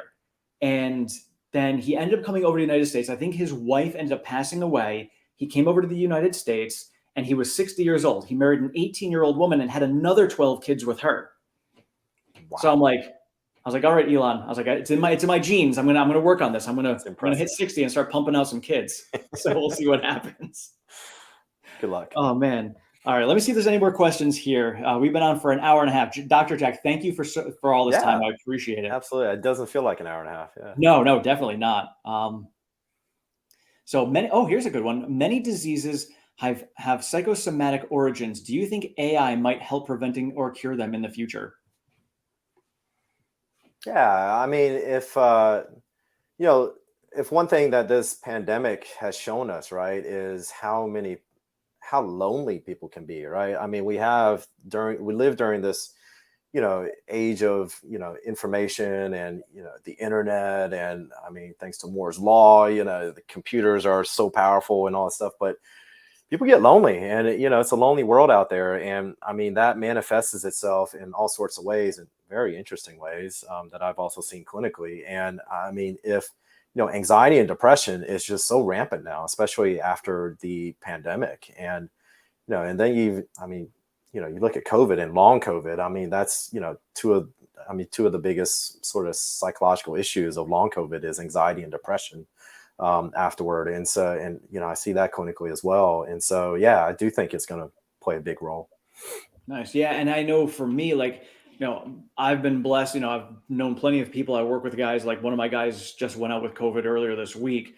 And I was in my office with him. So I don't know. And maybe, I've heard rumors that anybody who is type O or type O negative, which I am, are like immune to it. I don't know. And again, I don't know it well enough. All I know is that I'm type O negative, and I've been in very close contact with many people who've had COVID. And unless I've been asymptomatic, I've had nothing. Yeah, So, I've heard about that. I did some COVID videos, but it just led to, it was so controversial. Oh my I think it God. was more political than anything when it came, Yeah, I mean, with all the of it. people, I did like some vaccine videos, and I try to just stick to the science. And I mean, man, people just, all those keyboard warriors just came out, and I just didn't feel like, I'm pretty good about ignoring the noise, for stuff like that, all the trolls out there. But I was like, all right, this is not worth it. I'm just not going to do any more of these videos. People are going to believe what they believe. I'm not going to change it. Do what you want. Opinions definitely ran strong with COVID, for sure. And it's understandable. I mean, Oh yeah. the material could have been presented better. Well, and it's very much like the stock market. And one of the things that we do a lot on my channel is discussing emotions and how you can emotionally react to the stock market as it's moving. Because when your emotions and you're reacting emotionally, that's a problem. Like, like it's awesome to be excited. That's great. Sometimes you can make some good decisions. Sometimes you kind of loosen up and you're like more willing to do things. But, you still want to reel it in. And it's tough because like, when everybody's like, excited about things, I don't want to be that, fudster and bring everything down. But I'm like, it's awesome. Let's enjoy the ride, but let's also take out that excitement because that's just as bad as the other one where you're going paper hands and selling. So you want to make sure you keep your emotions in check. Let's see. Do you think the stock market is totally rigged, partially rigged, or the best example of honesty and transparency? Always go middle of the road, partially. Yes. Yeah, it's definitely partially. I mean, we've got enough investors out there who are long investors who are not trying to manipulate things. There is big money who moves it up and down. But again, that's why for me personally, I follow the fundamental line of the company. If the fundamental trajectory of the company is going up, there's always going to be manipulators who move the stock above and below that line. So finding that line isn't always easy, but regardless of what stock you're in, and we follow Tesla, obviously, you follow that line. And as long as that line is staying steady, you're good to go. And that's why that common saying, right? I mean, the stock market is, what is it? It's a gambling machine in the short term. In the long term, it's something better. I can't remember how it goes, but it was, I don't know the saying. But it's it's that if you're, I mean, that's why if you're really just a gambler if you're going to go in and out of the market and try to time things, because it is. I mean, big money controls the market and can move it short term, but long term, if you're investing, putting it and forgetting it into a solid company that you've done your research on, developed very strong conviction on, then I mean, it's as long as the fundamentals are strong, then the numbers will follow. Oh yeah, yeah. The stock market is a transition of wealth from the impatient to the patient. Yeah. And that's really all it is. If you're going to go in and out, and there's some people who do well swing trading, some people do make some good money, but very much like a casino, there's a lot more losers than there are winners. All right, let's see. In your opinion, what are the biggest risks that Tesla is facing or may face? Man, I don't know. Put on the spot with these questions. That's right. I didn't even look over these either. I copied and pasted them into my notes so that this way we could both be surprised. I mean, I think the biggest risk are sort of unknown, macro situations, right? In regards to what we saw, like say with the China lockdowns and things like that, disrupting the supply chain heavily. I do think that if they don't, it looks like 4680 is going to ramp. I really think 4680 is the key to this master plan 3 of Elon's, of this scaling. I'm just don't think that there's enough batteries without 4680 to develop this massive scale that needs to be done. And so I think there's that factor as well. But it's I don't know. I mean, I think that question kind of changes over a period of time, and but just off the top of my head, I mean, I would think that those are the immediate ones. What do you think? Yeah, same thing. We talk about China regularly. Obviously, Shanghai going down, we knew that was a risk. The more time that goes on, the less it becomes a risk. So that's fine. Obviously, anything happening to Elon, major risk. But I think same thing with that, though. Elon is always touting it's the team, the team, the team. You got to remember, just like when, oh my God, totally drawing a blank on his name. But when he left for AI, Carpath. yes, Andre Karpathy, when he left, everybody was like, oh my God, what's going to happen? It's like, Andre wasn't the one doing all of the work. The team is doing the work. And don't forget, Andre was gone for 3 months and they still made major progress with FSD. So yes, Elon being, the driving force behind it, I don't think they're at the point where Apple was when Steve Jobs left, but they're getting there. And I think 2025 for FSD and robotaxis is that point. But Optimus, I'd like Elon to be around till at least 2030 for Optimus to really get growing. And I think at that point right there, after that, it's kind of open. So be around a CEO, you mean? Is that what you... Exactly, yeah. So, and even Elon said himself, he doesn't like to do the CEO stuff. I actually have a feeling that somebody else is going to take over that within the next few years. And he'll go back to more of like an engineering role himself, lead engineer of some sort. So I think that's going to be big for Elon. So I think those are really the big risks. Something happening to Elon and China at the moment. But even then, it's not bad because you got to remember, like even with Russia attacking Ukraine, not all of Ukraine like completely shut down. There's still some sections of Ukraine that are still functioning, completely normal as they always have been. So we only hear about the immediate areas that are being attacked at the moment. So same thing that happens with China. And even if the economy for whatever reason collapses because the housing market or anything else going on over there, it's not going to happen overnight. It'll happen quickly, but it'll still take probably a year or two for all of it to hit. And over that year or two, we've got factories in Berlin and Austin that are ramping, new factories that'll be coming online. So there will be less reliance on China in the process. So I think those are the biggest factors, but the more time goes by without any issues, the better off we're going to be. Let's see. The auto industry has several decades of history. However, only Tesla has been successful in the EV space. Doesn't that mean that Elon Musk is the cornerstone of Tesla? Therefore, will Tesla become an average company after Elon Musk is gone? No. No, because the way I looked at it, I was actually thinking about it earlier today, even with the Chinese automotive makers, the EV makers over there, and I totally agree with Sandy Munro that China is going to be very much like Japan was in the 70s when they come over.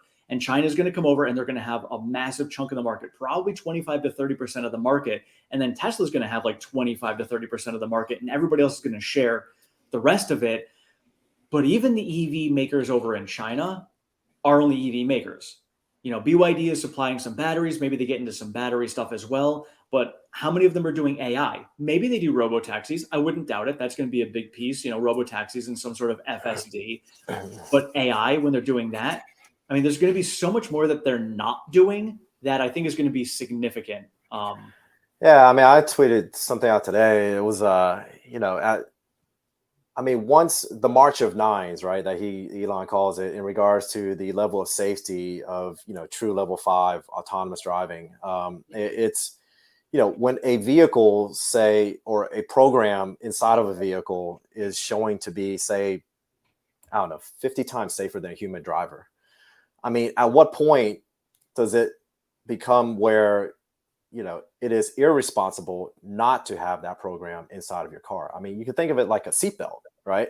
Oh, yeah. I mean, seatbelt is bound to save lives, whether you have it on or not. And so every car has seatbelts. And I mean, this is the crazy thing about Tesla, right? Is that, I mean, down the road, it's going to evolve in ways that some of us can't even begin to imagine as of right now. And it's, I mean, if every vehicle is required to have this proprietary software and only one company holds it because it saves lives, I mean, what's that company worth, right? I mean, what's the company worth where it's manufacturing, Tesla bots, Optimus bots that can manufacture GDP, of Yeah. nations? And I mean, what's that worth?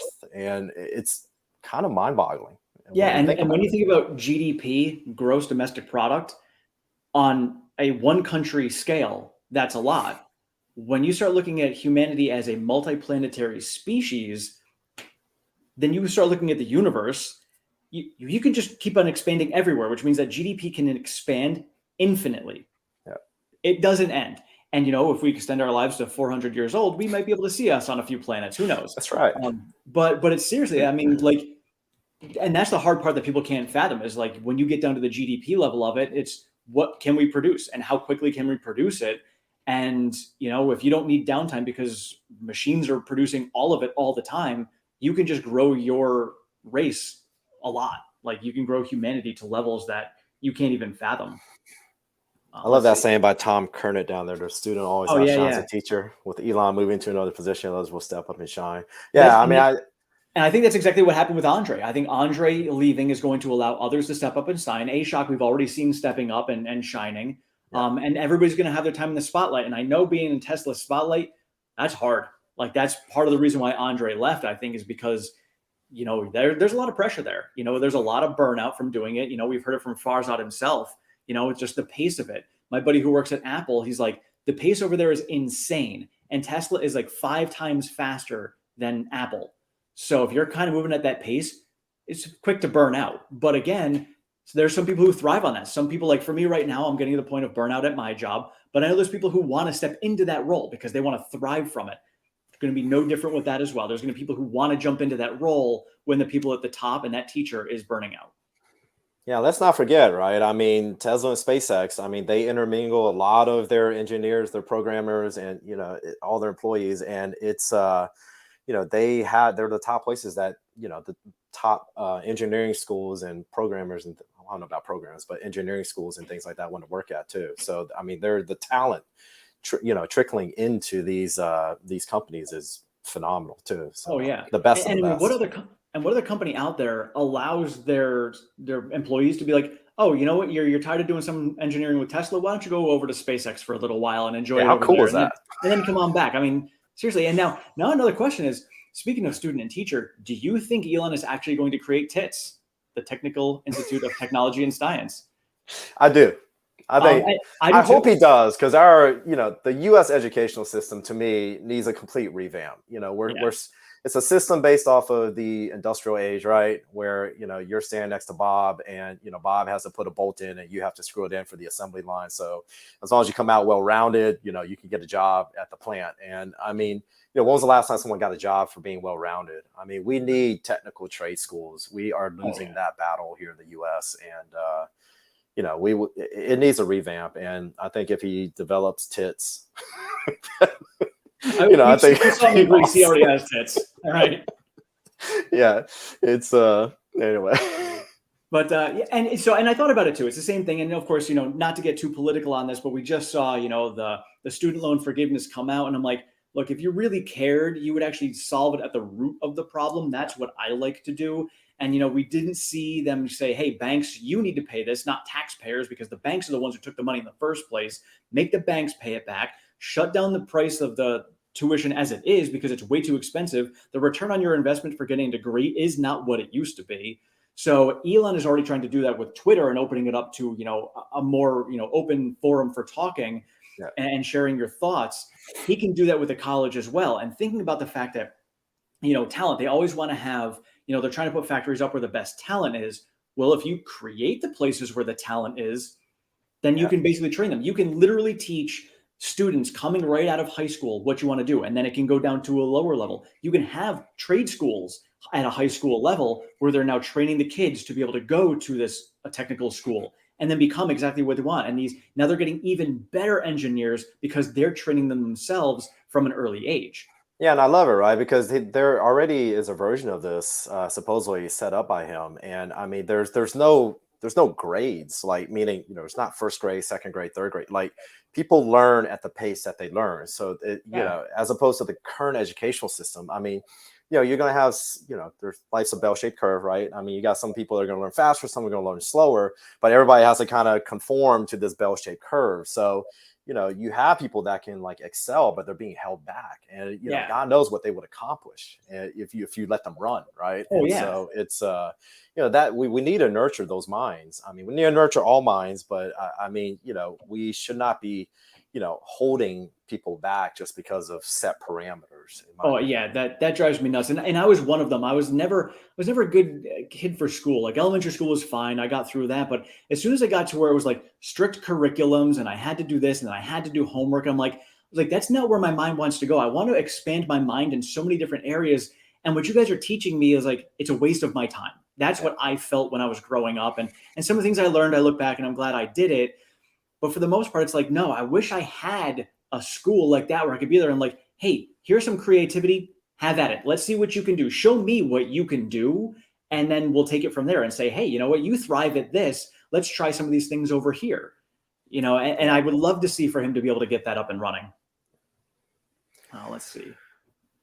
Many people are saying Q3 will be explosive, the Tesla stock price.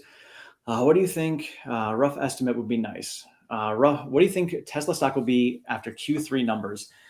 Oh God, see, for me, even going like end of the year, my end of the year, and for you guys don't know, I'm over on Patreon and I put up my, I update them every week over there. So currently, and I don't like to disclose because Patreon, the patrons are paying for it, but right now it's $413 and that is updating tomorrow. But $413 is my current end of the year price target. So for Q3, I don't even know. It's so hard to do near term because of the macro that comes into it.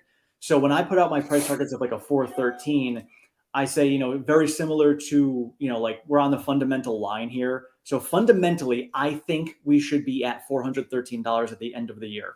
We could be below it because of macro or market manipulation or whatever at that time.